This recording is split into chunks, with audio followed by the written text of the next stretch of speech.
guys, welcome back to my channel. My name is Pilumi, and in today's DIY video I'm going to show you how I made this kimono top with this wonderful pattern. I'm sure you've seen this fabric in my video, my 2018 sewing mix video. I made a dress from this fabric, and this is like the remaining fabric, and I decided to like do something simple with it. So it's a kimono top, very easy to make, very beginner friendly. So if you want to see how I made this kimono top, please continue watching this video. It's very fitted. I actually don't like kimono tops because they're always baggy and loose, but this one is like just perfect. It's fitted. It looks like I have a set-in sleeve, so it is very easy to make. It's really nice. I love it. So if you want to see how I made this video, please continue watching. Don't forget to like, subscribe, share, comment, and if you did try this DIY, please send it to me on my social media, Pilum's Secret on Instagram, and I'll see you guys in my next video. Thanks for watching. Bye.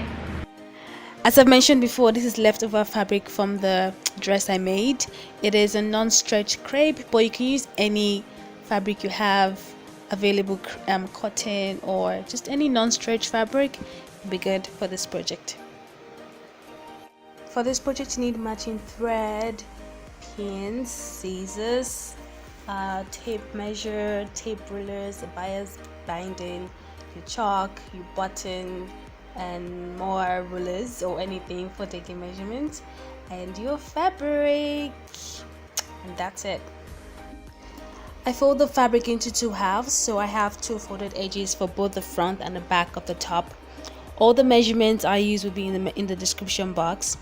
I then measure out my sleeve length on the fabric, which is the measurement from the middle of your neck at the back to the point where you want the sleeve to end on your arm, and mine is 14 inches. Then from that point I mark 1 inch downwards.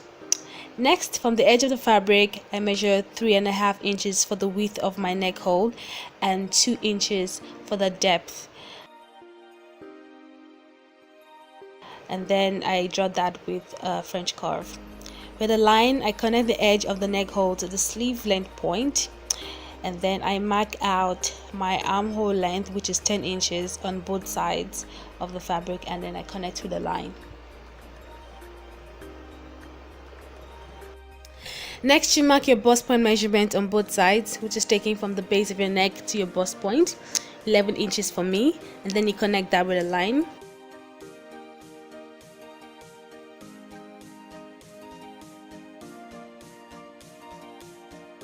Then you divide your bust circumference by 4 and add 3 inches for ease, and mark that on the bust point line you just drew. Then draw a line down from the sleeve length point to the armhole point to create the sleeves.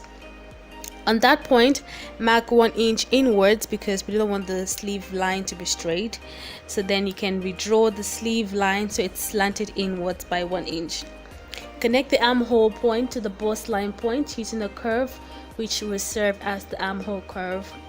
And I'm just showing you the lines again because I realized the chalk I was using was not coming up clearly on the camera.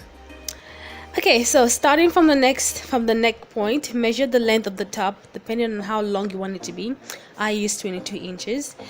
We need 1 inch for the hemming and half an inch for joining the shoulders, so add 1.5 inch to the length of your top and mark on both sides, and once again connect with the line.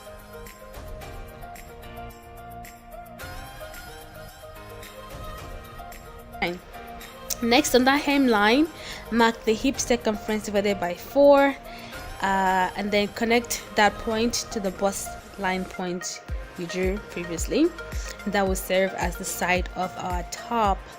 Now I'm going to just add 1 inch to the sides and sleeve hem for hemming allowance, and you can just see all the lines I've drawn, and it will be almost ready to cut out our kimono top.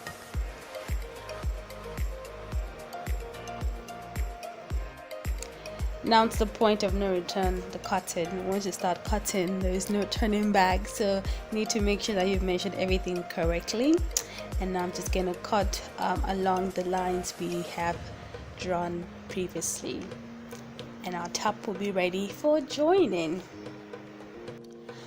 So I went ahead and made my front neckline deeper by 4 inches, and this is the top ready for joining. Go ahead and join the front and back piece right sides together and pin the shoulders together as well as the sides.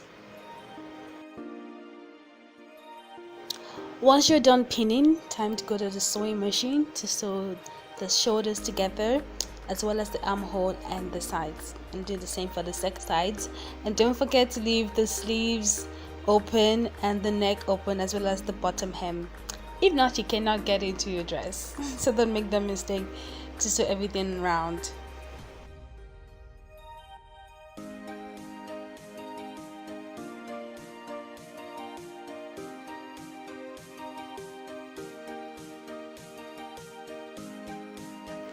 Once you're done sewing, go ahead and clip the armhole curve so that it will be easy to turn the top and to prevent bunching in front. Be careful not to cut too close to the seam line, else you'd have to sew over that again.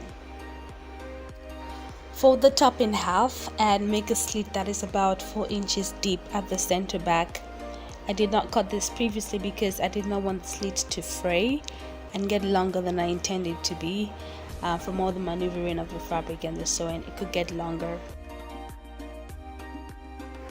I also cut out a tiny piece of fabric for the button loop.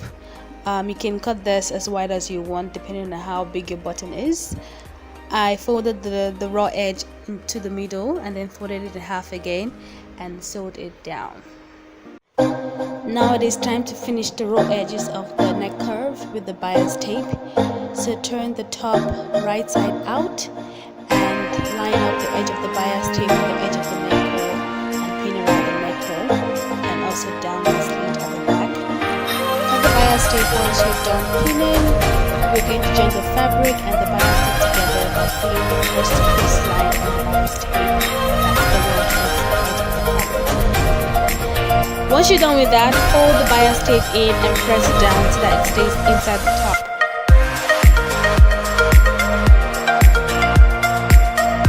Here is the pressed and finished neckline. Place your button in any position you want and sew it down by hand.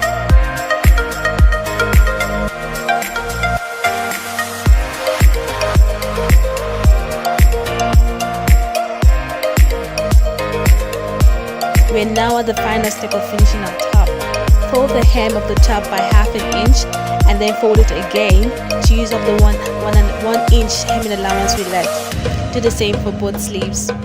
Time to do the final stitching of this top. Okay, take it to the sewing machine and sew around the hem and do the same for the sleeves again. And ta-da! You are done with your fitted kimono top. Just take a look at that. I love it. It was so easy to make and has a clean finish. So if you end up making this top, you can test your friends by asking them to guess where you bought the top from, and I bet you they will be able to tell that you made it. That is how good it is. Okay, so thank you so much for watching this video. Don't forget to give this video a thumbs up if you liked it. Comment on if you found the tutorial to be easy and give me like tips to make it easier. Don't forget to subscribe, and if you do try this top, send me a picture on Instagram, at Miss_Pillows. My handle will be in the description below. And every other thing I used as well will also be in the description. See you in the next